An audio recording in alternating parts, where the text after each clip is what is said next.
ಅಣ್ಣ, ನನಗ್ ಗೊತ್ತಿದೆ, ನೀನೊಬ್ಬ ಮಾತ್ರ ನನ್ನಿಂದ ಯಾವ ವಿಷಯನೂ ಮುಚ್ಚಿಡಲ್ಲ. ಹೇಳು ಅಣ್ಣ, ನಿನ್ನ ಹತ್ರ ಈ ಗೊಲ್ಲ ಏನ್ ಹೇಳ್ತಿದ್ದ? ಅಂತದೇನು ಇಲ್ಲ ರಾಧೆ, ಅದೇ ಮಾತೆ ಯೋಗ ಮಾಯೆಗೆ.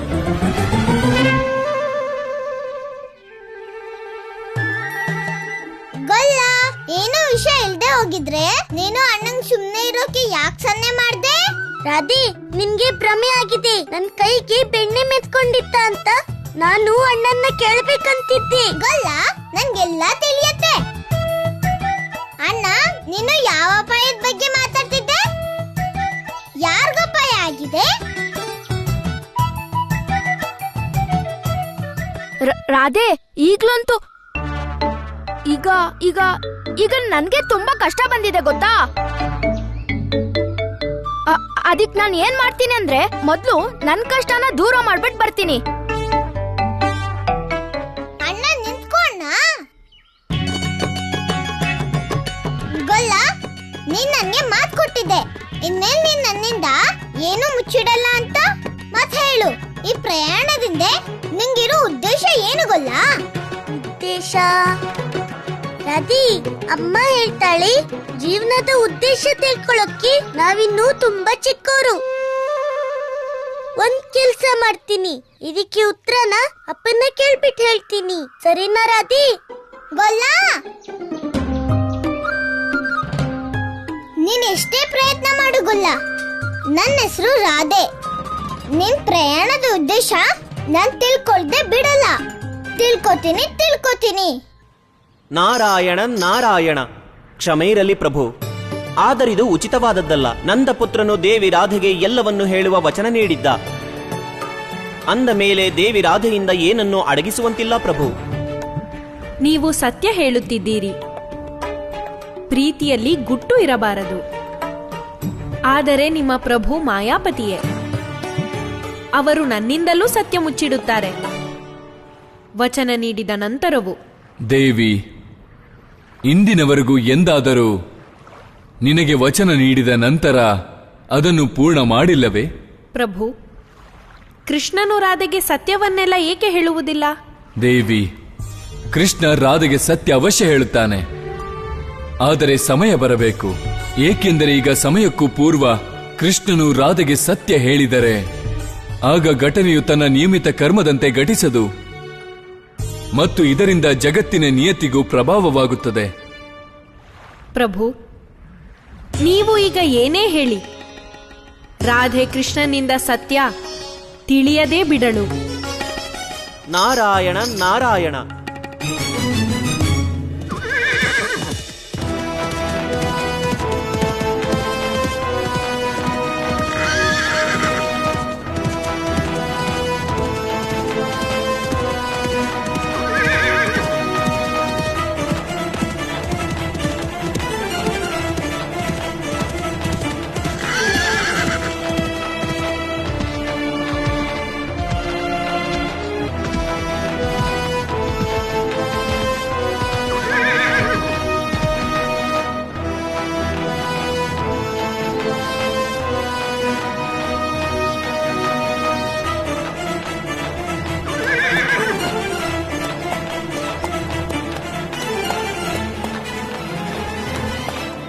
ಕುದುರೆ ಮೇಲೆ ಕೂತ ಕತ್ತೆಗಳೇ, ನಿಲ್ಲಿಸಿದ್ದೇಕೆ? ಬೇಗ ಬನ್ನಿ. ಸೂರ್ಯಾಸ್ತಕ್ಕೂ ಪೂರ್ವ ನಾವು ಕತ್ರಿ ಪರ್ವತ ತಲುಪಬೇಕು. ಭಗವಂತ, ಕೋಪಗೊಳ್ದಿದ್ರೆ ಏನೋ ಹೇಳ, ಹತ್ರನೇ ಸಿಹಿ ನೀರಿನ ಜರಿ ಇದೆ. ನಾನು ಹೇಳಿದ ಮಾತಿನ ಅರ್ಥ ನಿಮ್ಗೂ ಕೂಡ ದಾಹ ಆಗಿರ್ಬೇಕಲ್ವಾ? ನೀವು ಹೇಳಿದ್ರೆ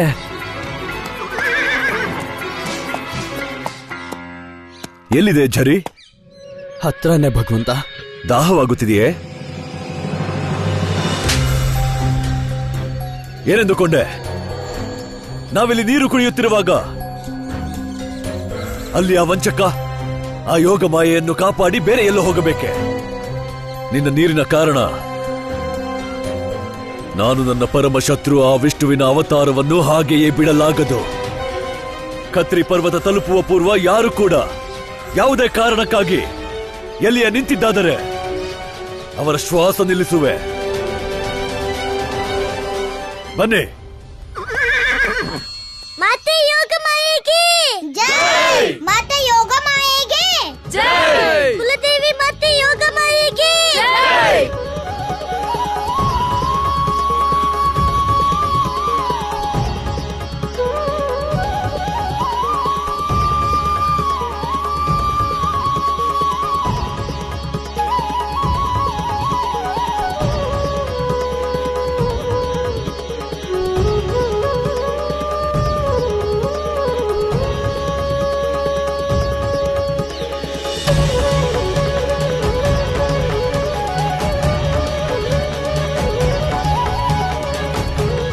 ಅದ್ಭುತ, ಅತಿ ಸುಂದರ, ಪವಿತ್ರ ಪಾವನ ಚಿತ್ರಕೂಟ. ಇದೇ ಜಾಗದಲ್ಲೇ ತ್ರೇತಾಯುಗದಲ್ಲಿ ಭಗವಂತ ಶ್ರೀರಾಮ ವಿಶ್ರಾಂತಿ ಪಡೆದಿದ್ದು. ವಿಶ್ರಾಂತಿ ಪಡೆಯೋದಕ್ಕೆ ಇದಕ್ಕಿಂತ ಉತ್ತಮ ಜಾಗ ಮತ್ಯಾವುದೂ ಇರಕ್ ಸಾಧ್ಯ ಇಲ್ಲ. ನೀವು ನಿಜ ಹೇಳ್ತಿದ್ದೀರಾ ದಾಮೋದರಣ್ಣ? ನಾವಿಲ್ಲೇ ವಿಶ್ರಾಂತಿ ತಗೊಂಡ್ರೆ ನಮ್ಗೆ ಭಗವಂತ ಶ್ರೀರಾಮ ಮತ್ತೆ ಮಾತೆ ಸೀತೆಯ ಸಾನ್ನಿಧ್ಯನೂ ದೊರೆಯುತ್ತೆ. ಚಿತ್ರಕೂಟದಿ ಪಾವನ ನೆಲದೊಳು ಶ್ಯಾಮರೂಪಿ ರಾಮನೆ ಪದವಿಡಲು ತ್ರೇತಾಯುಗದ ದಿನಗಳ ನೋಟ ಸ್ಮರಿಸಿದೆದೆಗೆ ಭಕ್ತಿಯ ರಸದೂಟ. ಹೇಳ್ತಾರೆ ಈ ಮರದ ಕೆಳಗೆ ಭಗವಂತ ರಾಮ ಮತ್ತೆ ಮಾತೆ ಸೀತೆ ವಿಶ್ರಾಂತಿ ಮಾಡಿದ್ರು. ಮತ್ತಿದು ನಮ್ಮೆಲ್ರಿಗೂ ಸೌಭಾಗ್ಯದ ವಿಷಯನೇ. ನಾವೆಲ್ಲ ಇಲ್ಲೇ ವಿಶ್ರಾಂತಿ ಮಾಡೋಣ. ಅಣ್ಣ, ಏನಾದ್ರೂ ಮಾಡು. ಕೃಷ್ಣ, ನಾವು ನಮ್ ಜನರ ಮೇಲೇನೆ ಬಲ ಪ್ರಯೋಗ ಮಾಡೋದ್ ಸರಿಯಾಗಿರುತ್ತಾ? ಇದಕ್ಕೆ ಬುದ್ಧಿವಂತಿಕೆ ಬೇಕು. ನೀನೇ ಸಂಭಾಳಿಸು. ಬನ್ನಿ. ಅಪ್ಪ, ನಾವಿಲ್ಲಿ ವಿಶ್ರಾಂತಿ ತಗೊಳ್ತಾ ನಮ್ ಸಮಯನ ಹಾಳು ಮಾಡಬಾರ್ದು. ಮೊದ್ಲು ನಾವು ನಮ್ಮ ಕುಲದೇವಿಯ ದರ್ಶನ ಮಾಡ್ಬೇಕು ಅಲ್ವಾ ಅಪ್ಪ? ಕೃಷ್ಣ, ದೇವಿಯ ದರ್ಶನಕ್ಕೆ ಅವಸರ ನಿನಗೆಷ್ಟಿದೆಯೋ ಅಷ್ಟೇ ನಮಗೂ ಇದೆ. ಆದ್ರೆ ಈಗ ನಾವು ವಿಶ್ರಾಂತಿ ಮಾಡದೇ ಇದ್ರೆ ಮುಂದೆ ಹೋಗಕ್ಕಾಗಲ್ಲ. ನಾವೆಲ್ಲ ವಿಶ್ರಾಂತಿ ಮಾಡೇ ಮುಂದೆ ಹೋಗೋಣ. ನೀನು ಅಮ್ಮನ ಹತ್ರ ಹೋಗಿ ವಿಶ್ರಾಂತಿ ತಗೋ. ದಾಮೋದರ, ನೀನ್ ನನ್ ಜೊತೆ ನಡಿ. ನೀರಿನ ವ್ಯವಸ್ಥೆ ಮಾಡಬೇಕು. ನಡೀರಿ.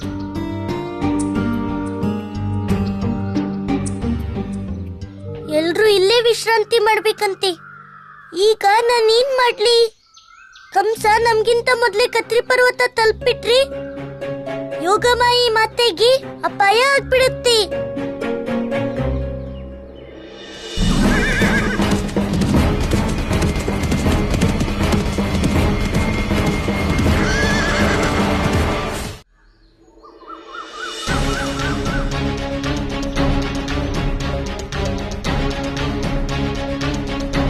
ಗಲ್ಲ, ನಿನ್ ಯೋಚನೆ ನಂಗೆ ಅರ್ಥ ಆಗತ್ತೆ. ಇದೇ ತಾನೆ ನಂದ ಮಾವ ಇಲ್ಲಿ ವಿಶ್ರಾಂತಿ ತಗೊಳ್ಳೋ ತೀರ್ಮಾನ ಮಾಡಿ ನಿನ್ ಯೋಜನೆನ ಹಾಳ್ ಮಾಡಿದ್ರಲ್ವಾ? ಇಲ್ವಲ್ಲ ರಾಧಿ, ನೀನ್ಯಾಕ ಹಾಗನ್ಕೊಂಡೆ? ಎಲ್ರಿಗೂ ವಿಶ್ರಾಂತಿ ಬೇಕಲ್ವಾ? ನಿನ್ಗೂ ಬೇಕು. ನಿನ್ಗೆ ಹೊಟ್ಟೆ ಹಸಿತಾ ಇರ್ಬೋದಲ್ಲ. ಹೋಗು, ನಿಮ್ಮಮ್ಮನ್ ಜೊತೆ ಊಟ ಮಾಡು ಹೋಗು. ಹಸುವಂತೂ ನನ್ಗಾಗಿದೆ ಗಲ್ಲ, ಆದ್ರೆ ಊಟಕ್ಕಲ್ಲ, ಹಣ್ಣಿಂದು. ಇಲ್ಲ ಇಲ್ಲ, ಹಣ್ಣು ಅಲ್ಲ, ಸೀತಾಫಲದ್ದು. ಸೀತಾಫಲ? ಹಾಗಲ್ಲ, ನಾನ್ ಕೇಳಿದ್ದೀನಿ. ಚಿತ್ರಕೂಟದ ಕಾಡಲ್ಲಿ ಜಗತ್ತಲ್ಲಿ ತುಂಬಾ ರುಚಿಯಾಗಿರೋ ಸೀತಾಫಲದ ಮರ ಇದೆ. ಎಷ್ಟು ರುಚಿ ಅಂದ್ರೆ ಆ ಭಗವಂತ ರಾಮನೇ ಸೀತೆ ಮಾತೆಗೋಸ್ಕರ ಸವಿಯಾದ ಹಣ್ಣನ್ನ ತಗೊಂಡು ಬರ್ತಿದ್ರು.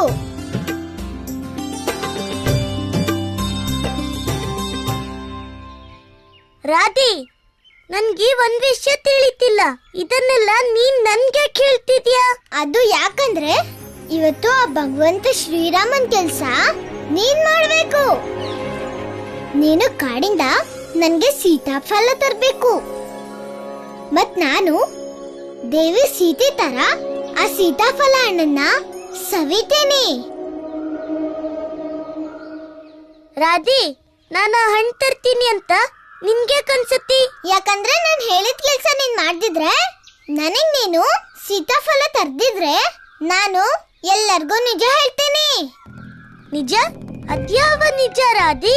ಅದಂತೂ ನನಗೆ ಗೊತ್ತಿಲ್ಲ, ಆದ್ರೆ ನನ್ಗೆ ಇಷ್ಟು ಮಾತ್ರ ಗೊತ್ತು. ಕತ್ರಿ ಪರ್ವತದಲ್ಲಿ ಯಾವ್ದೋ ಒಂದು ಅಪಾಯ ಇದೆ. ಮತ್ತೆ ಇದನ್ನೇನಾದ್ರೂ ನಾನು ಎಲ್ಲರಿಗೂ ಹೇಳ್ಬಿಟ್ರೆ ಆಗ ಕತ್ರಿ ಪರ್ವತಕ್ಕೆ ಯಾರೂ ಹೋಗಲ್ಲ. ತಿಳಿತಾಗಲ್ಲ?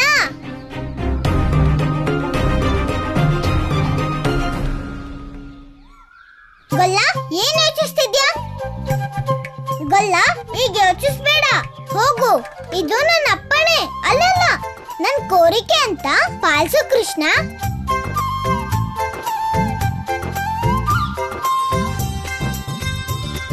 ಆದ್ರೆ ನಾನು ಸೀತೆ ಮಾತೆನ ನೋಡೇ ಇಲ್ವಲ್ಲ. ಈಗ ಅವ್ರು ಇಲ್ಲಿ ಇದ್ದಿದ್ರೆ ಈಗೇಲ್ ಕುತ್ಕೊಂಡು ನಿನ್ಗಾಗಿ ಕಾಯ್ತಿದ್ರು ಅಲ್ವಾ ಗೊಲ್ಲ? ಈ ಜಾಗಕ್ಕೆ ಬಂದ್ ಕೂಡ್ಲೆ ರಾಧೆಗೆ ಇಷ್ಟೊಂದ್ ಜಾಣತನ ಎಲ್ಲಿಂದ ಬಂತು? ನೀನೇನಂದೆ ಕೃಷ್ಣ? ಹೌದು, ನೀನ್ ಮಾತ್ರ ಜಾಣೆ ಇಲ್ಲಿ. ರಾಧಿ, ಈಗ ಹೋಗ್ಲಾ? ನಿನ್ಗೋಸ್ಕರ ಸೀತಾಫಲ ತರ್ಲಾ? ನಾನು ಹೋಗ್ಲಾ ರಾಧಿ? ಗೊಲ್ಲ, ನಾನ್ ಯಾವಾಗ್ಲೂ ನಿನ್ ಜೊತೆ ಜಗಳ ಆಡ್ತೀನಿ. ನೀನ್ ಎಷ್ಟು ಒಳ್ಳೆಯವನು, ನಾನು ಹೇಳಿದ್ದನ್ನೆಲ್ಲ ಕೇಳ್ತ್ಯಾ.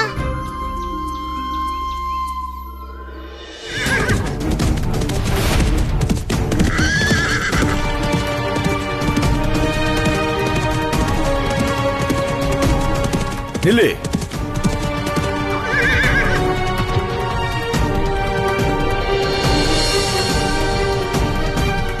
ಚಾಣೂರ, ಇಲ್ಲಿ ನೋಡು.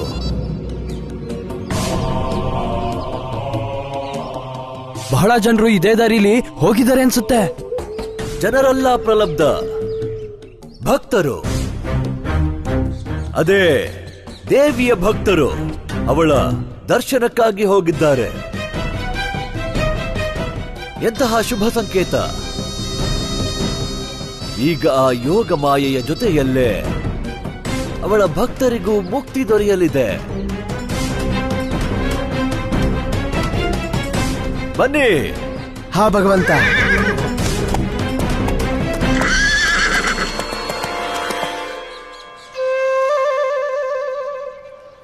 ಹೇಗೆ ಈ ರಾಧೆ ವಿಚಿತ್ರನೋ ಹಾಗೆ ಅವಳ ಆಸೆನೂ ವಿಚಿತ್ರವಾಗಿದೆ. ಈಗ ಕೂತಿದ್ದಲ್ಗೆ ಆ ಬಾಯ್ ಬಡ್ಕಿ ರಾಧೆಗೆ ಸೀತಾಫಲ ಬೇಕಂತೆ.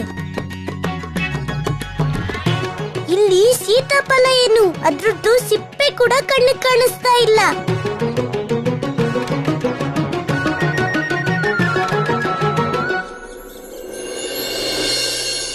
ಹಬ್ಬ, ಒಳ್ಳೇದೇ ಆಯ್ತು. ಅಂತೂ ಸೀತಾಫಲ ಸಿಕ್ಕೇ ಬಿಡ್ತು. ಇಲ್ದಿದ್ರೆ ಆ ರಾಧೆ ಏನ್ ಮಾಡ್ತಿದ್ಲು?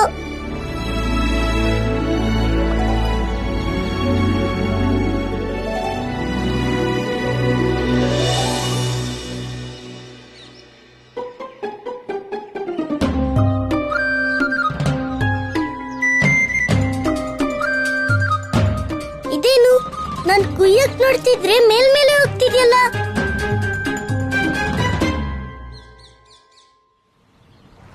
ಪ್ರಭು, ಆ ನಂದಪುತ್ರನ ಒಂದು ಸ್ಪರ್ಶಕ್ಕೋಸ್ಕರ ಜೀವ, ನಿರ್ಜೀವ, ಪ್ರಕೃತಿಯ ಪ್ರತಿಯೊಂದು ಕಣ ಕಾಯುತ್ತಲೇ ಇರುತ್ತವೆ. ಇಂದು ಒಂದು ಮರ ಮತ್ತದರ ಹಣ್ಣು ಕೃಷ್ಣನಿಂದ ದೂರವೇಕೆ ಹೋಗುತ್ತಿವೆ? ದೇವಿ, ನಿನಗೆ ನೆನಪಾಗದೆ? ನೀನು ತಾನೇ ನನಗೆ ಸೀತಾಫಲ ತರಲು ಹೇಳಿದ್ದು? ಸರಿಯಾಗಿ ಧ್ಯಾನಿಸು. ಆ ಸ್ಥಾನ ಮತ್ತು ಆ ಫಲಕ್ಕೆ ನಿನ್ನೊಂದಿಗೆ ಅತ್ಯಂತ ಗಾಢವಾದ ಸಂಬಂಧವಿದೆ. ಪ್ರಭು, ನನಗೇನು ನೆನಪಿಲ್ಲ. ದೇವಿ, ಇದು ತ್ರೇತಾಯುಗದ ವಿಷಯ. ರಾಮಾವತಾರದ ಸಮಯ. ಆಗ ನಾವು ಚಿತ್ರಕೂಟದಲ್ಲಿ ವಾಸ ಮಾಡುತ್ತಿದ್ದೆವು. ಆಗ ಪಂಚಸೂರ ಹೆಸರಿನ ಅಸುರ ನಿನ್ನ ಬಳಿ ಒಂದು ಫಲವನ್ನು ತೆಗೆದುಕೊಂಡು ಬಂದಿದ್ದ. ಹೇ ದೇವಿ, ನಾನು ಪಂಚಸೂರ. ನಾನು ಜೀವನದಲ್ಲಿ ಅನೇಕ ಪಾಪಕರ್ಮ ಮಾಡಿದ್ದೆ. ಆದರೆ ಯಾವಾಗ ನನಗೆ ನಿಮ್ಮ ದರ್ಶನದ ಸೌಭಾಗ್ಯ ಸಿಕ್ತೋ, ನನ್ನ ಮನಸ್ಸು ಅಸುರಿ ಕಾರ್ಯದಿಂದ ವಿಮುಖವಾಗಿ ಬಿಟ್ಟಿದೆ. ನನ್ನ ತಾಮಸಿಕ ಪ್ರವೃತ್ತಿಯು ಸಮಾಪ್ತಿಯಾಗಿ ಬಿಟ್ಟಿದೆ. ಹಾಗೂ ನನ್ನಲ್ಲಿ ಪವಿತ್ರತೆಯ ಸಂಚಾರ ಶುರುವಾಗಿದೆ. ಹೇ ದೇವಿ, ನನ್ನ ಜೀವನದಲ್ಲಿ ಇಂದು ಯಾವ ಪರಿವರ್ತನೆ ಆಗಿದೆಯೋ ಅದು ನಿಮ್ಮ ಕಾರಣದಿಂದಾಗಿಯೇ. ಅದಕ್ಕೆ ಈ ಅಧಮ ಇಂದು ಚಿಕ್ಕದಾದ ಕೊಡುಗೆಯನ್ನು ತಂದಿರುವೆ. ಹೇ ಜನಕಪುತ್ರಿ ಸೀತೆ, ನನ್ನ ಶ್ರದ್ಧೆ ಮತ್ತು ಪ್ರೇಮದ ಸಂಕೇತವಾದ ಈ ಫಲವನ್ನು ಸ್ವೀಕರಿಸಿ ನನ್ನನ್ನು ದಯಮಾಡಿ ಅನುಗ್ರಹಿಸಿ ದೇವಿ.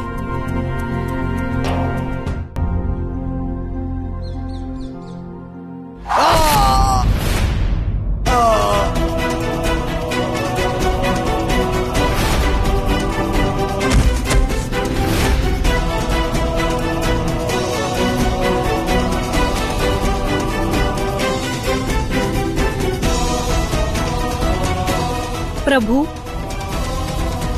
ನೀವಿದೇನು ಮಾಡಿದಿರಿ? ಸೀತೆ, ಅವನ ಅಪರಾಧಕ್ಕೆ ಶಿಕ್ಷೆ ನೀಡಿದೆ. ಅಪರಾಧಿ? ಅಂತಹ ಯಾವ ಅಪರಾಧ ಮಾಡಿದ್ದ? ಇವನ ಯಾವ ಪಾಪಕ್ಕೆ ಶಿಕ್ಷೆ ಕೊಟ್ಟಿರಿ? ಪ್ರೇಮ ನಿವೇದನೆ ಮಾಡುವುದು ಜಗತ್ತಿನ ಎಲ್ಲದಕ್ಕೂ ದೊಡ್ಡ ಅಪರಾಧ ಮತ್ತು ಅದಕ್ಕೆ ಒಂದೇ ಶಿಕ್ಷೆ, ಮೃತ್ಯುದಂಡ. ದೋಷ ನಿಮ್ಮದಲ್ಲ ದಶರಥನಂದನ, ಬದಲಿಗೆ ದೋಷವು ಇಡೀ ಸಮಾಜದ್ದು. ಅದು ಸ್ತ್ರೀ ಮತ್ತು ಪುರುಷನ ಸಾಮೀಪ್ಯವನ್ನು ಒಂದೇ ದೃಷ್ಟಿಯಿಂದ ನೋಡುತ್ತದೆ. ದೋಷವು ಪುರುಷ ಪ್ರಧಾನ ವ್ಯವಸ್ಥೆಯದ್ದು. ಅದು ಯಾವುದೇ ವಿವಾಹಿತ ಸ್ತ್ರೀಯನ್ನು ಪರಪುರುಷನೊಡನೆ ಕಂಡಾಗ ಹೀಗೆ ಯೋಚಿಸುತ್ತದೆ, ಅವಳು ಅಪಾಯದಲ್ಲಿದ್ದಾಳೆಂದು. ಸೀತೆ, ನಾನು ಅತಿ ಶೀಘ್ರ ನಿರ್ಣಯ ಮಾಡಬೇಕಿತ್ತು ಮತ್ತು ಅಪಾಯವನ್ನು ನೋಡುತ್ತಲೇ ನಾನು ಬಾಣ ಹೂಡಿಬಿಟ್ಟೆ. ಆದರೆ ಪ್ರಭು, ಪ್ರತಿ ಬಾರಿ ಮನುಷ್ಯ ಮರೆಯುತ್ತಾನೆ. ಅವನ ಪತ್ನಿ ಒಬ್ಬ ಸ್ತ್ರೀ ಕೂಡ. ನಾನು ಅಯೋಧ್ಯೆಯ ಅರಸ ರಾಮನ ಪತ್ನಿ ಮತ್ತು ಜನಕನ ಮಗಳಾಗಿರುವುದಲ್ಲದೆ ಒಬ್ಬ ಸ್ತ್ರೀ ಕೂಡ. ಒಬ್ಬ ಸ್ತ್ರೀ ಆಗಿರುವುದರಿಂದ ನನ್ನ ಮೇಲೆ ಮಿತ್ರತ್ವದ ಅನುಭವ ಜನಿಸಬಹುದು.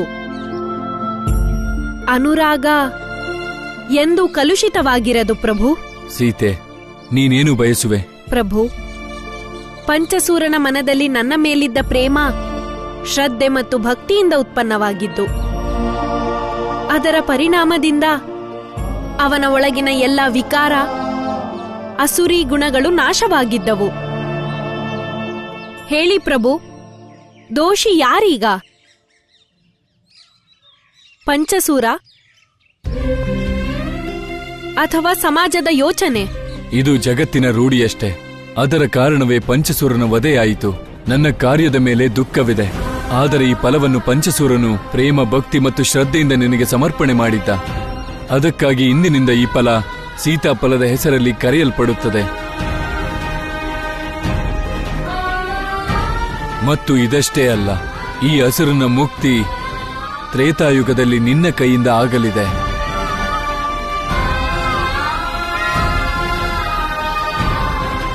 ನಾರಾಯಣ ನಾರಾಯಣ. ಮಾತೆ, ನೀವೊಂದು ತ್ರೇತಾಯುಗದಲ್ಲಿ ಹೇಳಿದ್ದು ಅದು ಇಂದಿಗೂ ಸತ್ಯವೇ. ಸ್ತ್ರೀಯನ್ನು ತಮ್ಮ ಸಂಪತ್ತು ಎಂದುಕೊಳ್ಳುವ ಸ್ಥಿತಿಯು ಅಲ್ಲಿಂದ ಇಂದಿಗೂ ನಡೆದು ಬಂದಿದೆ. ಈಗ ಕೇವಲ ನಮ್ಮ ಈ ಪರಮಾವತಾರಿ ಶ್ರೀಕೃಷ್ಣನೇ ಆಸರೆ ತನ್ನ ಕರ್ಮ ಮತ್ತು ಜೀವನ ದೃಷ್ಟಾಂತದಿಂದ ಈ ದುರ್ವಿಚಾರವನ್ನು ಅಂತ್ಯ ಮಾಡಲು.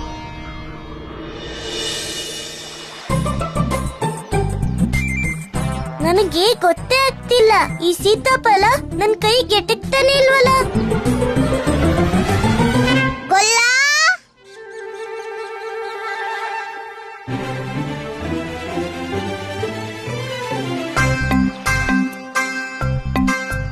ನೀನಾ?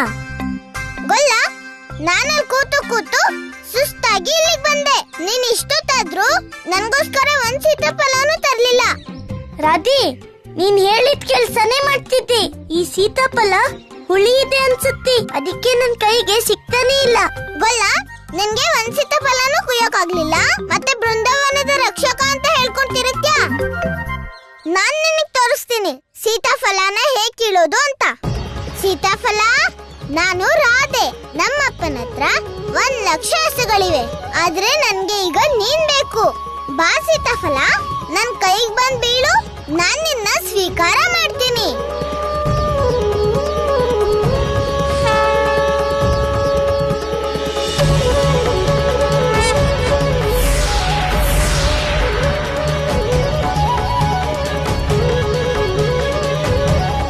ನೋಡ್ಜಾಗಲ್ಲ, ಅದಕ್ಕೆ ನಾನ್ ಹೇಳೋದು, ನಾನ್ ಮಾಡೋ ಕೆಲ್ಸಕ್ಕೆ ನೀನ್ ಹೆಸರು ತಗೋಬೇಡ, ನನ್ ನೋಡಿ ಕಲ್ತ್ಕೋ.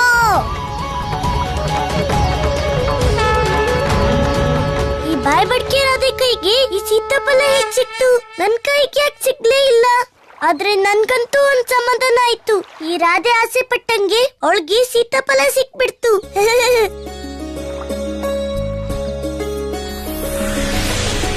ಧನುಜನ ಹೃದಯವೋ ನಿರ್ಮಲವಾಗಿ, ಧನುಜನ ಹೃದಯ. ಪ್ರಭು, ನೀವು ಧನ್ಯರು. ನಿಮ್ಮ ವರದಾನ ಮತ್ತು ಸೀತಾಮಾತೆಯ ಕೃಪೆಯಿಂದ ಇಂದು ನನಗೆ ಪರಮಧಾಮದ ಪ್ರಾಪ್ತಿಯಾಗಿದೆ. ಹೃದಯವೋ ನಿರ್ಮಲವಾಗಿ, ರಾಧೆಯ ರೂಪದಿ ಪಡೆದು ದರುಶನ, ಮೋದದೆ ಧನ್ಯತೆ ಹೊಂದಿದ ಸುರನ, ಕಂಗಳು ಕೃಷ್ಣನ ರಘುವರನ, ಕಂಡು ಮುದದಿ ಬಿರಿದಾಯಿತು ಸುಮನ, ಸೀತಾರಾಮರ ದರುಶನ ತಂದ. ಪುಳಕದಿ ಮಣಿದನು ತಳೆದಾನಂದ.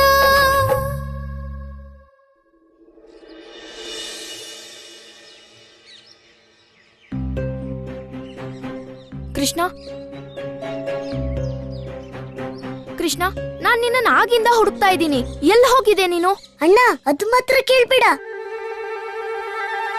ಈಗ ಇಷ್ಟೇಳ್ಕೊ, ನಾನು ತಪ್ಪಿಸ್ಕೊಂಡ್ ಬರ್ತಿದ್ದೀನಿ. ಆ ಕಡೆ ಈ ಕಡೆ ಅಲ್ಲ ಕೃಷ್ಣ, ನೀನ್ ಅಲ್ಲೋಡು. ಎಲ್ಲರೂ ರಾತ್ರಿ ವಿಶ್ರಾಂತಿಗೆ ಸಿದ್ಧತೆ ಮಾಡ್ಕೊಳ್ತಾ ಇದ್ದಾರೆ. ರಾತ್ರಿ ವಿಶ್ರಾಂತಿ? ಇಲ್ಲ ಅಣ್ಣ, ನಾವೇನಾದ್ರೂ ರಾತ್ರಿ ಇಲ್ಲೇ ಉಳ್ಕೊಂಡ್ರಿ? ಅಣ್ಣ, ನಿನ್ಗೇನಾದ್ರೂ ಕೇಳಿಸ್ತಾ? ನೀನ್ ಏನಾದ್ರೂ ಹೇಳು, ಆಗ್ತಾನೆ ನಾನ್ ಕೇಳೋದಕ್ಕಾಗೋದು. ಅಣ್ಣ, ನಾನ್ ಹೇಳೋದಲ್ಲ, ಸರಿಯಾಗಿ ಕೇಳಿಸ್ಕೊ. ಯಾರೋ ಕುದುರೆ ಮೇಲೆ ಈ ಕಡೆನೆ ಬರ್ತಿದ್ದಾರೆ.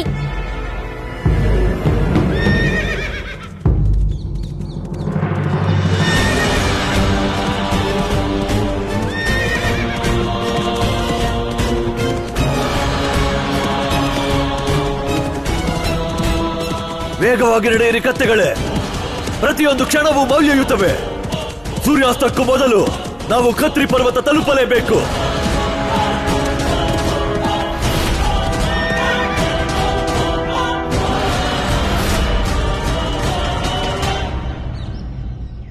ಅಣ್ಣ, ಒಂದ್ ಕಡೆ ಎಲ್ಲ ಜನರು ರಾತ್ರಿ ವಿಶ್ರಾಂತಿಯ ಸಿದ್ಧತೆ ಮಾಡ್ತಿದ್ದಾರೆ, ಮತ್ತೆ ಈ ಕಡೆ ಕಂಸ ದೇವಿ ಯೋಗಮಾಯ ಗುಡಿ ತಲುಪೋದಿಕ್ಕೆ ಓಡ್ತಾ ಇದ್ದಾನೆ.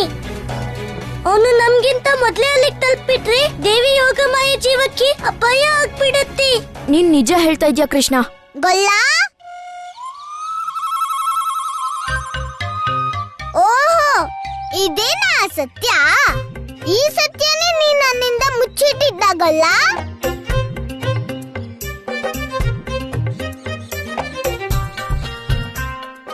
ಇಲ್ಲ ರಾಧಿ, ನಾನು ನಿನ್ನ ಹತ್ರ ಏನೂ ಮುಚ್ಚಿಡ್ಲಿಲ್ಲ. ನಾನು ನಿನ್ಗೆ ಈಗ್ಲೇ ಹೇಳ್ಬೇಕಂತಿದ್ದೆ. ಗೊಲ್ಲ, ನಾನು ರಾಧೆ. ನೀನ್ ನನ್ಗೆ ಹೇಳು ಇಲ್ಲ ಬಿಡು, ನಾನ್ ಎಲ್ಲಾನು ತಿಳ್ಕೊತೀನಿ. ಅರ್ಥ ಆಯ್ತಾ ಗೊಲ್ಲ? ಹೌದು ರಾಧಿ, ನನ್ಗೀಗ ಗೊತ್ತಾಯ್ತು. ಆದ್ರೆ ಗೊತ್ತಾಗ್ದೇ ಇರೋದೇನಂದ್ರಿ, ಈ ಅಧರ್ಮಿ ಕಂಸನ್ನ ಹೇಗ್ ತಡೆಯೋದು? ಪ್ರಯತ್ನದಿಂದ ನೀನೇ ಯಾವಾಗ್ಲೂ ಹೇಳ್ತಿಯಲ್ಲ, ನಾವೇನೇ ಮಾಡ್ಬೇಕಂದ್ರು ಪ್ರಯತ್ನ ಇರ್ಬೇಕು ಅಂತ. ಈಗ ಹೋಗು, ಕಂಸನ್ನ ತಡೆಯೋದಕ್ಕೆ ಪ್ರಯತ್ನ ಮಾಡು. ರಾಧೆ, ನಿನ್ಗೆ ತಿಳಿತಾನೇ ಇಲ್ಲ. ನಾವಿಲ್ಲಿಂದ ಹೊರಟೋದ್ರಿ ಆಗ ಅಮ್ಮ ಅಪ್ಪ ಮತ್ತೆ ಊರವರೆಲ್ಲ ಗಾಬರಿ ಆಗ್ಬಿಡ್ತಾರೆ. ನಮ್ಮ ಹೆಸರನ್ನ ಕೂಗಿ ಕೂಗಿ ಆಕಾಶ ತಲೆ ಮೇಲೆ ಹೇಳ್ಕೋತಾರೆ. ಅದ್ರ ಚಿಂತೆ ನೀನ್ ಮಾಡ್ಬೇಡ, ನಾನಿಲ್ವಾ, ಜನರನ್ನ ನಾನ್ ನೋಡ್ಕೋತೀನಿ. ನೀನ್ ಹೋಗಿ ಕಂಸನ್ನ ವಿಚಾರಿಸ್ಕೋಗಲ್ಲ. ಯಾಕಂದ್ರೆ ನಮ್ ಕುಲದೇವಿಗೆ ರಕ್ಷಣೆ ಇಲ್ದಿದ್ರೆ ಜನ ರಕ್ಷಣೆ ಯಾರ್ ಮಾಡ್ತಾರೆ? ಹೌದು ರಾಧೆ, ನೀನ್ ಹೇಳ್ತಿರೋದು ಸರಿ ಇದೆ. ನಡಿ ಅಣ್ಣ. ನಡಿ ಕೃಷ್ಣ.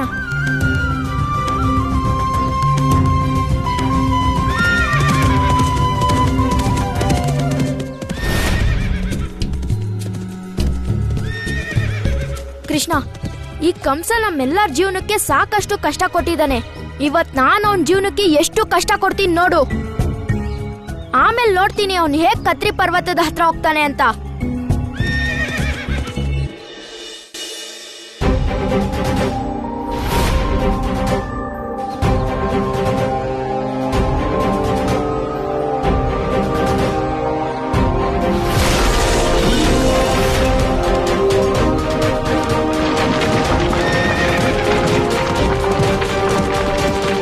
ಭಗವಂತ, ಭಗವಂತ, ಆ ಬಂಡೆ ನಮ್ ಕಡೆನೆ ಬರ್ತಾ ಇದೆ. ಈ ಬಂಡೆಗೆಲ್ಲ ಹಿಂದಕ್ಕೆ ಕಾಲು ಬಂದಿದೆ.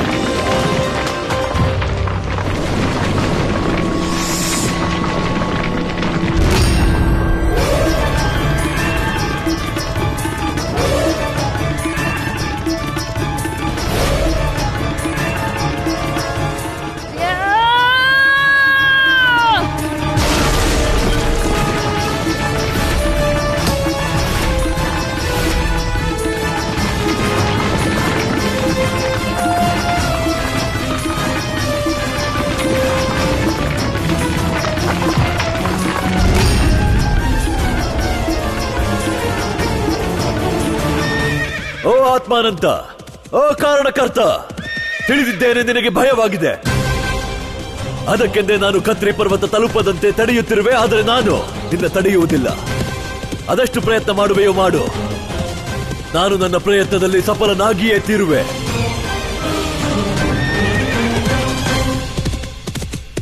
ಬಲರಾಮ ಇರೋ ತನಕ ಯಾರು ಅವ್ರ ಪ್ರಯತ್ನದಲ್ಲಿ ಯಾವತ್ತೂ ಗೆಲ್ಲೋಕ್ಕಾಗಲ್ಲ ಕಂಸ. ಈ ಸಲ ನಾನ್ ತೋರಿಸ್ತೀನಿ ನಿನ್ಗೆ ಈ ಬಲರಾಮನ ಬಲ.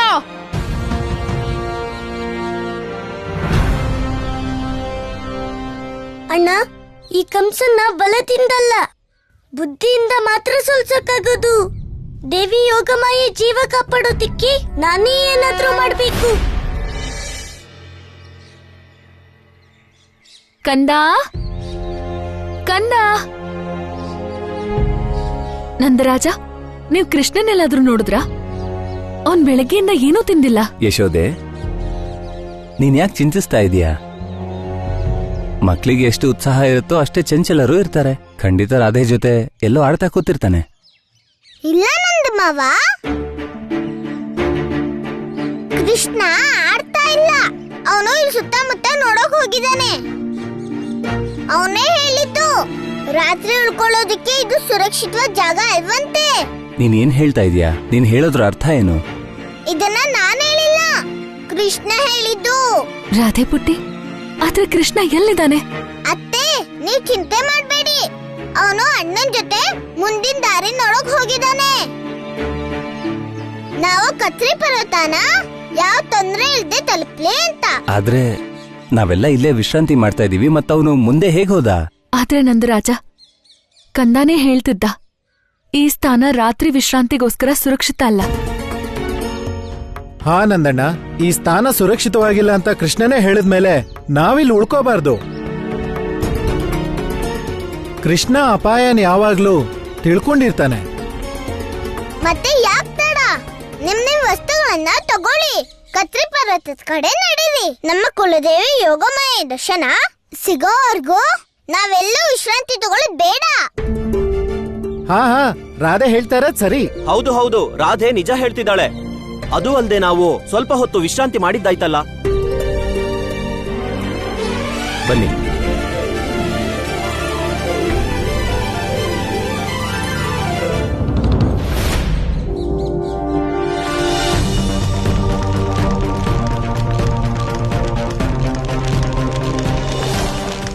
ಕಂಸ, ನೀನ್ ಇಲ್ಲಿವರೆಗಂತೂ ಬಂದಾಗಿದೆ. ಆದ್ರೆ ಇಲ್ಲಿಂದ ಒಂದಡಿನೂ ಮುಂದೆ ಹೋಗೋಕ್ಕಾಗಲ್ಲ.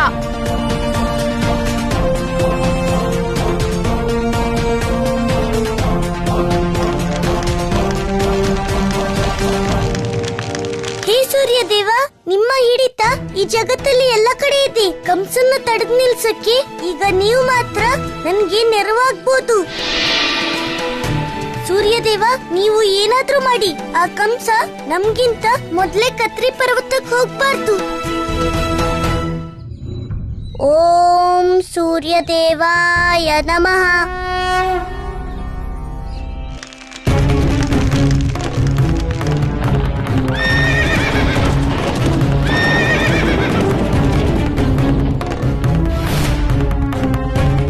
ಕಂಸ, ನೀನ್ ಕತ್ರಿ ಪರ್ವತ ತಲುಪೋಕೆ ಬೇಗ ಬೇಗ ಹೆಜ್ಜೆ ಆಗ್ತಾ ಇದೆಯಲ್ವಾ?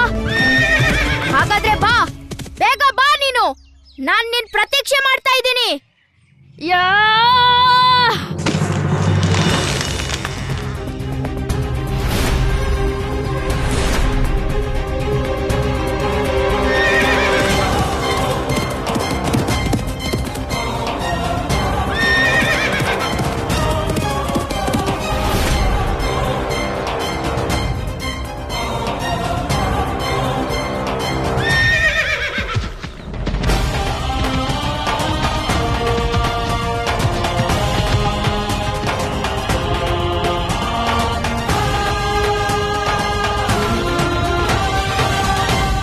ಏನಾಯ್ತು ಭಗವಂತ?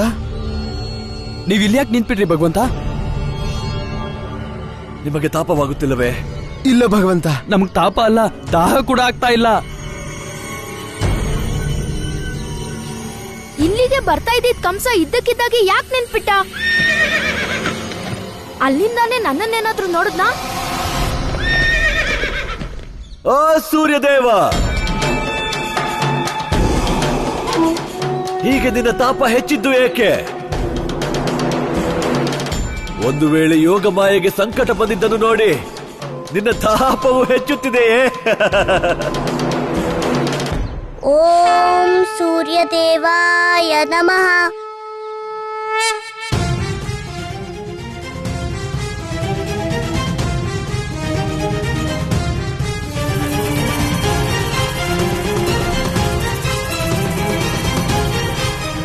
ಈ ತಾಪ ಇಷ್ಟೊಂದು ಹೆಚ್ಚುತ್ತಿರುವುದೇಕೆ?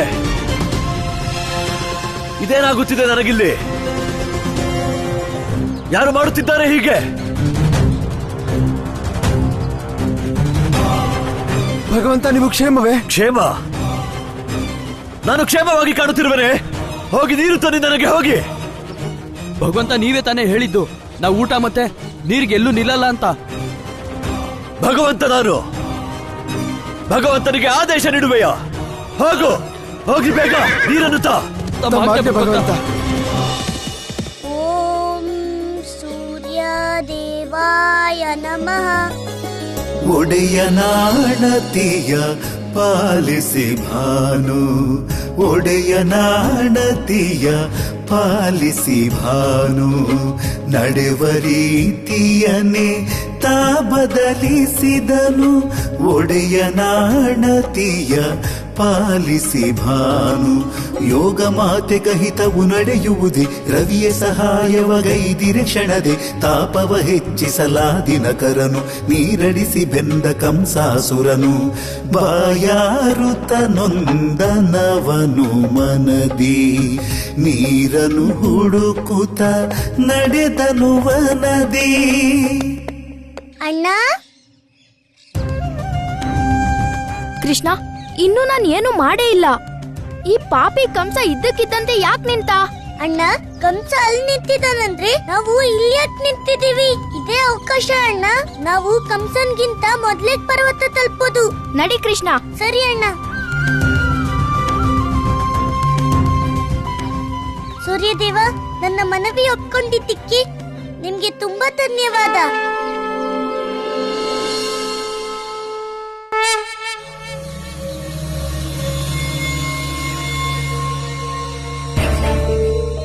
ಎಲ್ಲಿ ಸಿಗುತ್ತದೆ ನೀರು?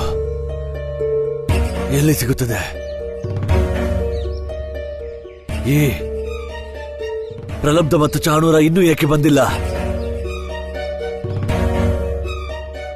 ಎಲ್ಲಿ ಸತ್ತರು? ಜೀವಂತ ಉಳಿಸುವುದಿಲ್ಲ, ಅವರನ್ನು ಜೀವಿತ ಉಳಿಸುವುದಿಲ್ಲ.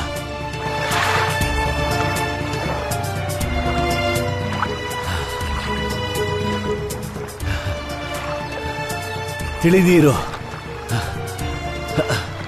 ಭಗವಂತ ಕಂಸ ಏನು ಬಯಸುವನೋ ಅದು ಅವನಿಗೆ ಸಿಗುತ್ತದೆ. ಇಲ್ಲೇ ಇದೆ ನೀರು. ಪ್ರಲಬ್ಧ ಚಾಣೂರ, ನೀರು.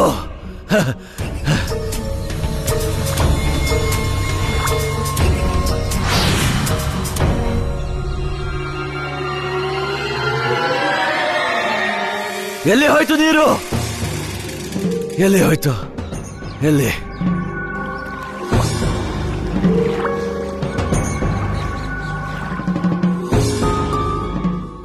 ಅಲ್ಲಿದೆ ನೀರು.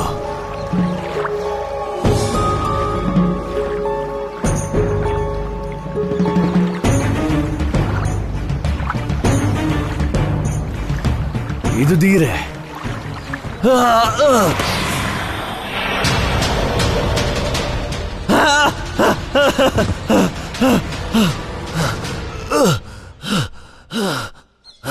ಮೋಸ ಮೋಸ ಮಾಡಿದ ವಿಷ್ಣು, ಮೋಸ ಮಾಡುವೆಯಾ ನನಗೆ? ಬಿಡುವುದಿಲ್ಲ. ಪ್ರತಿ ಮೋಸದ ಪ್ರತೀಕಾರ ತೆಗೆದುಕೊಳ್ಳುವೆ.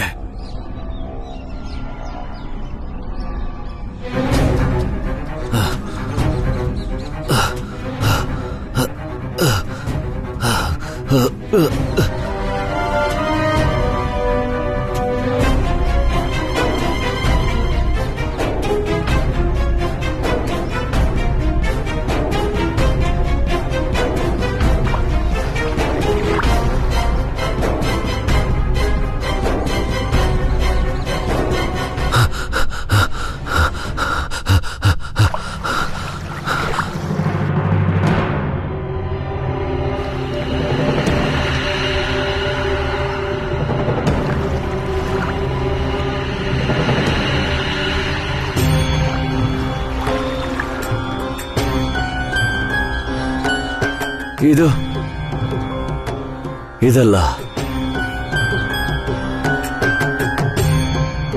ಮತ್ತೆ ಮೋಸ. ಈಗ ಕೆಳಗೆ ನೋಡಿದರೆ ಅಲ್ಲಿ ನೀರಿರುವುದಿಲ್ಲ.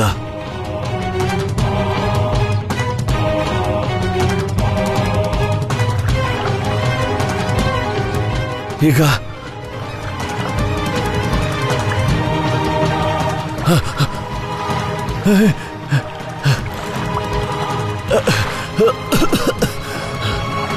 ಭಗವಂತ ಕಂಸನಿಗೆ ಜೈ.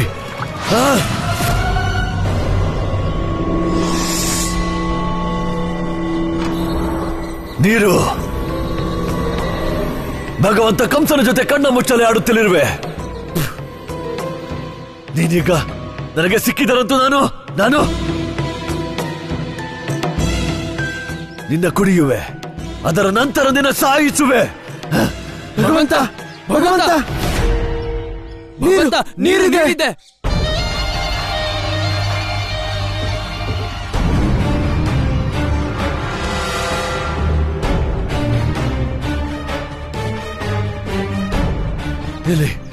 ಎಲ್ಲಿದೆ ನೀರು? ಎಲ್ಲಿದೆ?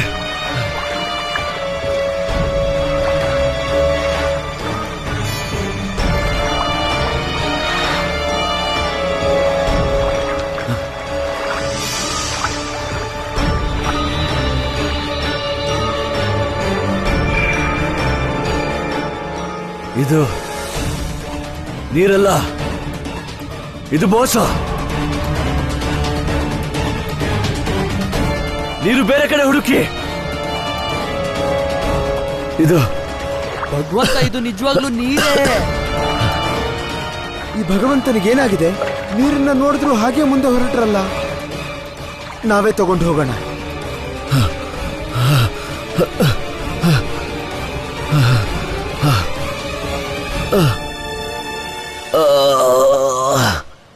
ನಾರಾಯಣ ನಾರಾಯಣ. ಪ್ರಭು, ಪಾಪಿ ಕಂಸನಿಗೆ ಪಾಠ ಕಲಿಸಲು ನೀವು ಅತಿ ಉತ್ತಮ ಮಾಯೆ ಮಾಡಿದಿರಿ. ಕಪಟಿ ಕಂಸ ತನ್ನ ದಾಹಕ್ಕೆ ಯಾವ ಪ್ರಕಾರ ಸೋತಿದ್ದಾನೆಂದರೆ ಆತ ತನ್ನ ಲಕ್ಷ್ಯವನ್ನೂ ಮರೆತಿದ್ದಾನೆ. ಪ್ರಭು ದೇವರ್ಷಿ, ನಾನಲ್ಲಿ ಏನೂ ಮಾಡಲಿಲ್ಲ. ಅಲ್ಲಿ ಅದೇನು ನಡೆಯಿತೋ ಅದು ಕಂಸನ ಸ್ವಭಾವದ ಕಾರಣ ಆಗಿದ್ದಷ್ಟೇ. ಕಂಸನ ಸ್ವಭಾವದ ಕಾರಣವೇ? ಕ್ಷಮೆ ಬೇಡುತ್ತೇನೆ ಪ್ರಭು, ಆದರೆ ನನಗೆ ತಿಳಿಯುತ್ತಿಲ್ಲ. ದೇವರ್ಷಿ, ಒಬ್ಬ ಮನುಷ್ಯ ಒಂದು ವಸ್ತುವನ್ನು ಹುಡುಕಲು ತನ್ನ ಪೂರ್ಣ ಶಕ್ತಿಯನ್ನು ಬಳಸುತ್ತಾನೆ. ಆದರೆ ಕೆಲವೊಮ್ಮೆ ಆ ವಸ್ತು ಅವನ ಸಮ್ಮುಖ ಇದ್ದರೂ ಕೂಡ ಅದು ಕಾಣಿಸುವುದೇ ಇಲ್ಲ. ಮತ್ತದು ಕಾಣಿಸಿದರೂ ಕೂಡ ಮನಸ್ಸು ಅದರ ವಾಸ್ತವವನ್ನು ಸ್ವೀಕಾರ ಮಾಡುವುದಿಲ್ಲ. ಕಂಸನ ಜೊತೆಗೂ ಇದೇ ಆಗುತ್ತಿದೆ ದೇವರ್ಷಿ. ಮತ್ತು ಈಗ ಅಲ್ಲಿ ಕೃಷ್ಣನ ಜೊತೆಗೂ ಕೂಡ.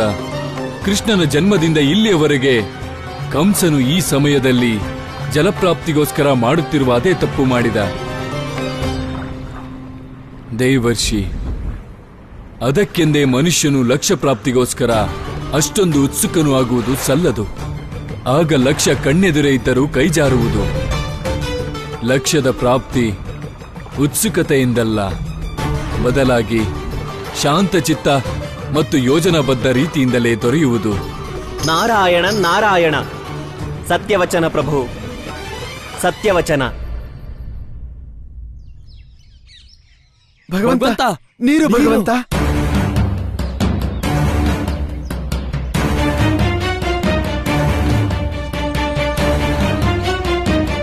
ನೀರು.